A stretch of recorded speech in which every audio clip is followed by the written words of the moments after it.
All right, we're going to start now. Good afternoon, everybody. And welcome to our session, Common Web Application Security Vulnerabilities and How You Can Fix Them. I am Swapnil Shinde, and this is Jake Meredith. We both are senior security engineers in the ProdSec department of Salesforce. So before we start our presentation, this is a forward-looking statement which basically says that if you are going to make any buying decisions for our products, then make those decisions based on what is available today, and that's it. So we are going to discuss two common security vulnerabilities that we see when external developers build their products on top of Salesforce, and how you can mitigate those on our platform, and how, in general, the attackers exploit those vulnerabilities. The two security vulnerabilities that we are going to discuss today are one, cross-site scripting, and the second one is open redirect. So I would request Jake to start with the cross-site scripting. Thank you. So the first one we're going to talk about is cross-site scripting, which is a pretty common, vulnerability. It's been around for a long time. There are three different types of cross-site scripting, but basically, as an overall definition, it's basically when any user-controlled data is being interpreted as code by the browser. There's three different types of cross-site scripting. Like I said, we got reflected, stored, and DOM-based, which we're going to discuss in turn. The first one is reflected XSS. So basically, this is when user-controlled data is submitted to the server. The server then sends that back to the user, and then it's displayed to the user in the browser. But then the browser interprets that data as code. So this is commonly seen in like phishing attacks. You get an email, they say, click this link. Maybe there might be a cross-site scripting thing there. But what is that exactly? So think about like a very simple website that has a search parameter. So this Q parameter up in the URL is basically something like you might put in a search term to look through the website for a particular term like Salesforce or whatever you want to search for. But instead of putting in just regular text, I'm actually going to put in an HTML element and then specify JavaScript inside of it. So I do the script tag, and then here in the first example, it's document.cookie. So basically, when someone clicks on this link, their browser then makes a request to the server, says, hey, we're going to search for these terms. Then the server then responds back to the user and their browser, and then it pops up and said, you just searched for this term, and then that term is then HTML element, which is then interpreted by the browser as JavaScript and then run.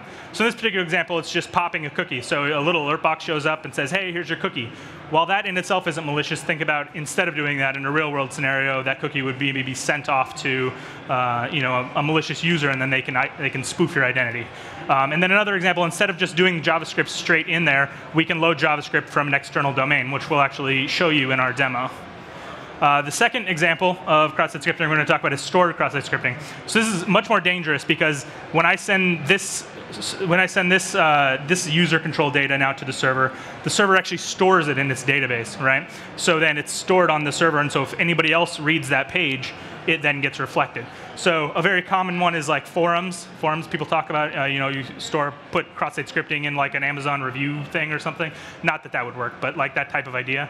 Another example we have up here is like, let's say you were storing your user data, right? So your username, not your password, but like your email address, et cetera. Well here, instead of the normal email address, you put a regular email address and you follow it with a script element, as you can see over here.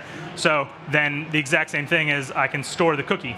So the difference there is now if anybody can see my data, like let's say this is part of a social page or something, so anybody can view my page and see my email address. But now this JavaScript will run anytime anybody views this page. So anybody gets attacked, anybody that views the page, and the exact same malicious types of events can happen as in reflected XSS. The third type is a little bit more complicated, but basically the same type of thing. It's DOM-based cross-site scripting. So in this particular instance, we can have the same type of thing where instead of like a search term or something, but imagine it's like a select, like you want to choose a language or something. It's a very common one. So you can put your language in a URL parameter, like French or English or something. And then when that request is made to the server, that doesn't necessarily go with it. Like the server doesn't care what language you're looking at your browser in this particular instance. So the server doesn't actually see the JavaScript being sent to it, it just reflects back just the normal page. And then the actual DOM itself is then interpreting this URL parameter and then running the JavaScript there. So the difference here is that the server can't actually see the data and then try to stop the cross-site scripting attack. So it's a little bit different, but the same type of attacks can happen. So now we're going to do a little bit of demo, and Swapnil's going to run through that. All right, so we are going to look into a demo of cross-site scripting and how an attacker actually exploits these kind of attacks. Because in cross-site scripting, a lot of time we see that there is a alert box popped up, but people don't appreciate what actually happens when that alert box pops up. So what we are going to do is, I'm going to show you two windows. One will be an application. This is a very basic application. And over here, there is a look parameter here. And the application expects that the user puts some strings here, like, I'm looking for John here. When I click this, right now there is no database for this application, so it is not displaying any information related to John. But what developer expects that the user is going to put queries like John for the value of this look parameter. Okay. What I'm going to do next is I'm going to replace this look parameter with this script here, which is basically just an alert box with a JavaScript, okay? And let's see what happens with that. So now suddenly the JavaScript start executing through that parameter on the page of this web application. So we see this as a lot of times as proof of concept for XSS. But what does this mean actually? The user click on this link and this just showed me a checkbox or an alert box. Is there any danger with this? We are going to see that next. So what we are going to do next is, for the value of this look parameter, we are going to load an hook.js script from an external domain, okay, from an attacker's domain. And the attacker is going to use a tool called Beef, which stands for Browser Exploitation Framework. So this particular hook.js script is going to create a hook into the user's browser, and that particular script is going to communicate with the attacker's Beef instance. And then the attacker can control remotely the user's browser session, which is very advanced attack. So imagine that the attacker successfully make the user click on this link, which the user doesn't know anything about because he thinks that he's still on the same domain of his application. Now, user doesn't understand what just happened, right? But imagine a browser sitting somewhere in another country. He suddenly get a notification that after executing this link, that he has got a new browser. A new browser is just now got hooked into his Beef tool. And now, once he click on this particular IP address, which is the victim's IP address, he has a whole barrage of commands, malicious commands that he can execute on the user's browser remotely because of that XSS vulnerability that was there in that look parameter. For example, we are going to show you that he can send a fake flash update to the user who is working on his application. So he's going to execute this command remotely, and our user who is working on his application will get a notification suddenly that his Adobe Flash Player is he needs to install the Flash Player. Even if he clicks on this link, which is not an install link, he will be taken to an external malicious link, and the malware will be downloaded on his browser.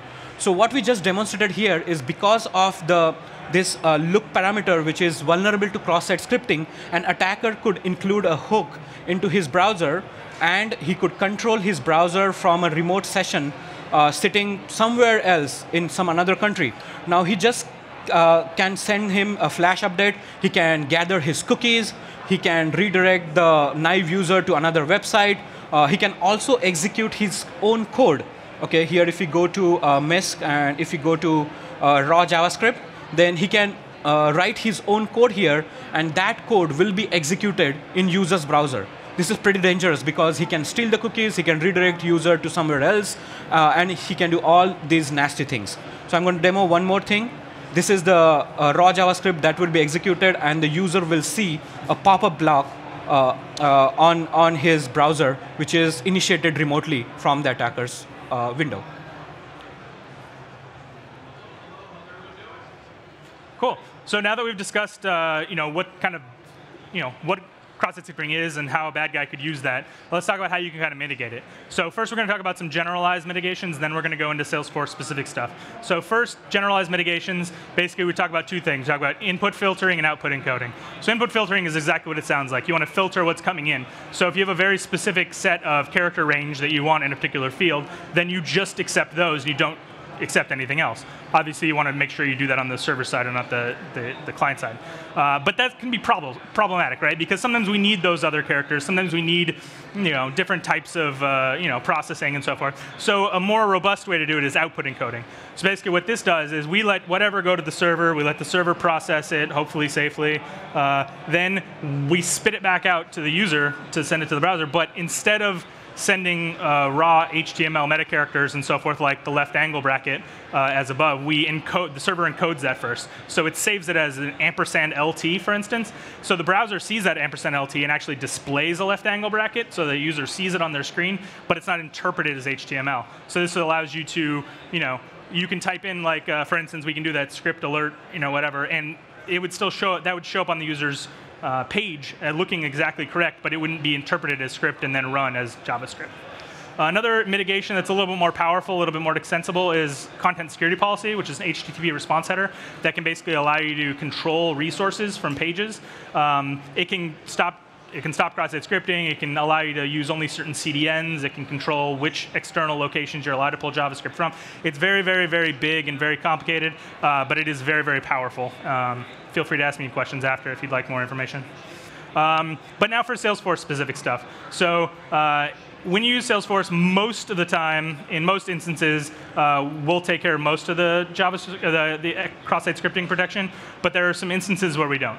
So for instance, in Apex and Visualforce, they're always HTML encoded inside certain tags. So except for style and script tags, they're auto HTML encoded. So you can see an example here where we have a user-controlled value inside of a div tag, and that's safe. You can't get cross-site scripting in that. But if you do it inside of a script tag, you can, because that's HTML encoded. It's not JavaScript encoded. So then we talk about some other things you can do if you have to manually secure yourself. So you can actually use these methods to protect yourself, which the platform provides, to do like JavaScript encoding or specific HTML encoding if you needed to, JSON encoding. And you can see an example here. We took that previous unsafe version of the user-controlled data inside of a script tag, and we did a JavaScript encode block around it to prevent cross-site scripting. Next page. So the last thing, Lightning. Most of Lightning is pretty much safe for you to use. You can see most of the examples when you try to do user-controlled data inside div tags or HTML attributes and tags and so forth, you're safe. The one instance where it's not, an example right here, is when you put it inside as an href, where someone could theoretically do a JavaScript URI. But prepending that with a slash will force it to be a HTTP scheme. So that's the one example with Lightning. And now I think we go on to Open Redirect, where Swapple is going to take over again. So thanks, Jake. We just saw how a cross-site scripting attack happens and how you can prevent it.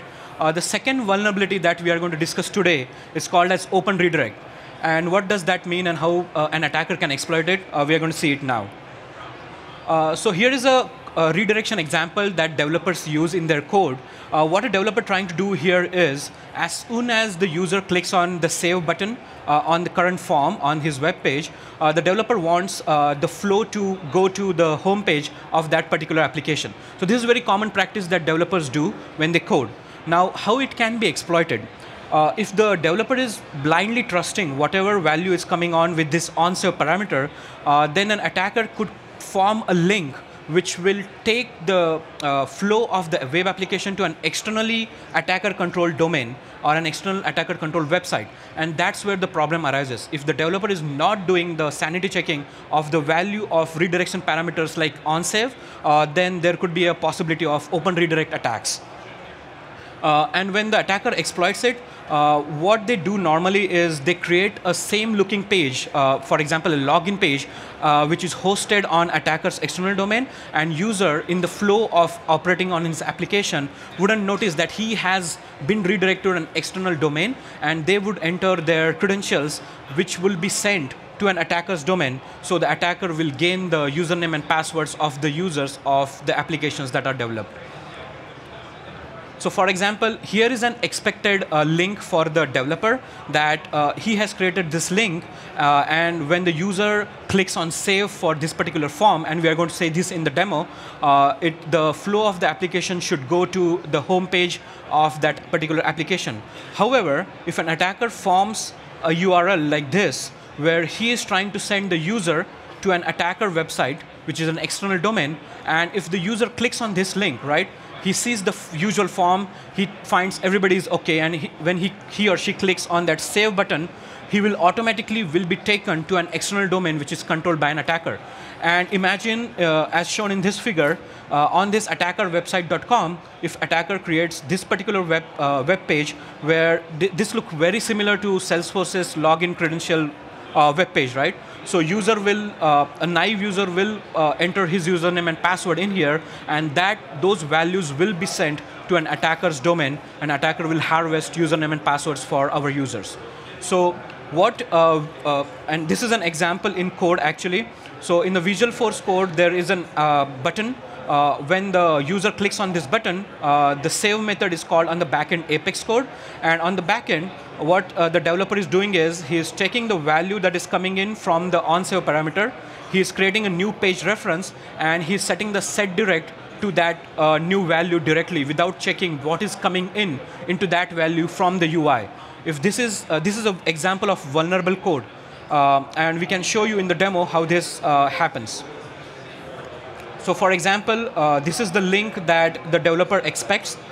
This is the onSave parameter, and what the developer expects is when the user clicks on the save button, he or she should go to the home page of this particular application.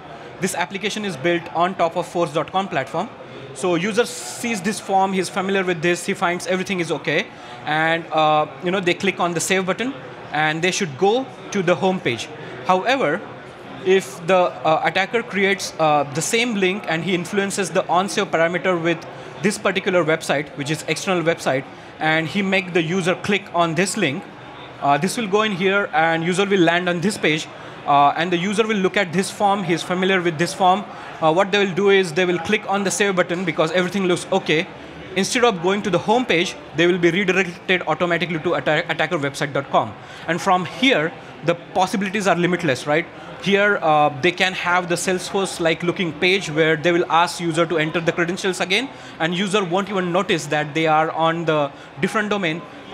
They are, slave of their habits. They will just enter their credentials, and those credentials will be sent to an external domain that is controlled by an attacker. The attacker can also host the malware over here, which will be downloaded to the user when they are redirected in this fashion insecurely to an external domain. So that is the demo quick demo of an open redirect, how that happens. How you can prevent open redirects. So the key here is whatever value is coming in from an UI-based redirect parameter, the developer needs to make sure that that value is sanitized and that value is indeed what they want it to be, and it is not influenced by an attacker. So there are different strategies for this. The first strategy is to hard code all redirects, right? So if you know that where the user should be redirected, for example, in previous page, the user should always be redirected to home.jsp, then you should only allow only those values for the onSave parameter. If there is any other value coming in from the UI for that particular parameter, you shouldn't allow that redirection, and the default redirection should happen to that one page where the developer wants it to be. If your application logic needs that the redirection should only happen to your own pages and not to an external web application, then you can start your redirects with / all the time, and do not accept the whole URL like http www.something.com, and just avoid those kinds of values that are coming in. The third strategy is to whitelist all your redirects into something like this here, whitelisted domains. And if the redirection is in this whitelist, then only allow the redirection to happen. If the redirection parameter is not in this whitelist, then by default you redirect the user to either the home page or to the login page. So these are the different strategies. We are not going to discuss all the codes for all these strategies. We are running short on time. So you can go to this particular trail under our trailhead called Develop Secure Web Apps, and that trail discusses all these vulnerabilities and how you can fix them with the codes that are required to fix these kinds of vulnerabilities. So this is the suggested trail. Develop Secure Web Apps is on Trailhead, which discusses all security vulnerabilities and the code examples to fix those vulnerabilities. With that, we are done with today's content. We looked at two different vulnerabilities, cross-site scripting and open redirect, and how you can fix them.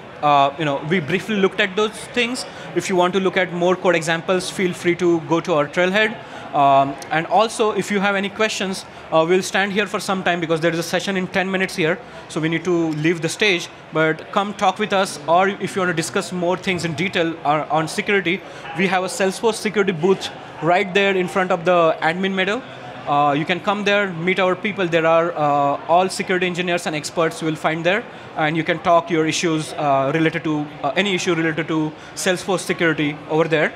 And on the right-hand side here, there are more sessions which are going to be focused on security in these 4 days. So if you want to attend more sessions based on the security for your code and your applications, you can take a picture of these sessions and attend these in next 3 days that are going to happen. The one is happening right now at 2 p.m. here, which is going to be a continuation for this talk, which is going to talk 2 more vulnerabilities that could happen in the code when the developer is developing their application on Salesforce platform. So feel free to take a snap of this. And with that, we are done. If you have any questions, feel free to meet us here. And with that, thank you very much for listening. Thank you.